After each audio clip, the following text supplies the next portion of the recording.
We do have a lot of weather to talk about, so let's dive right into it. And we started the newscast off, of course, talking about the tropics. And since that's where everyone's thoughts are, let's begin there. As you know, we are tracking two areas of possible tropical development. But as I mentioned at the top of the newscast, there continues to be really no immediate threat to us here in Florida. And I know that's unsettling when you see so much activity on the board, but this area here that's across the Atlantic Ocean is the area that has the best chance of development, up to a 60% chance of becoming at least a tropical depression over the next week. But the steering currents are still expected to work in our favor with that one if it becomes something as it moves in the direction of areas like Puerto Rico and the Virgin Islands. And we're also watching this area here in the portions of the Western Caribbean. Now, historically, that part of the world, the Western Caribbean, is typically where we see the storms that are more worrisome at times for Florida. But as long as the steering currents align, right now there's no indication of it coming toward Florida,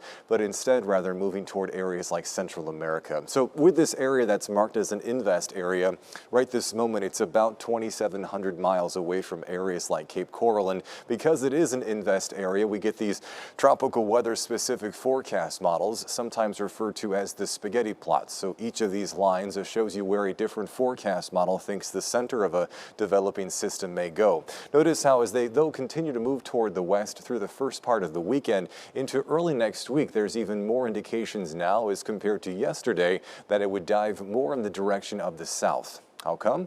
Well, remember, now that we're in the dry season, now that we're in October, we have the opportunity of fronts making it as far south as where we live. And these fronts can do a lot in terms of storm steering. So as long as these fronts arrive as scheduled, there would be no reason for us to be concerned at all here in Southwest Florida from whatever may spin up from that area over top of the Atlantic Ocean.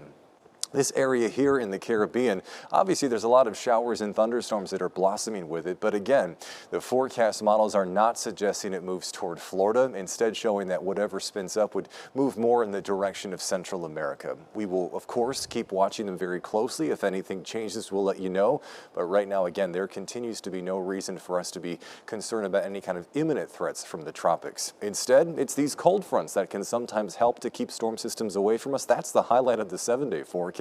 Another one moves our direction throughout the day tomorrow and really helps to usher in a different environment around here. After the front moves through, our temperatures will begin to relax after 10, 11 o'clock at night tomorrow, dropping back into the mid and upper 60s.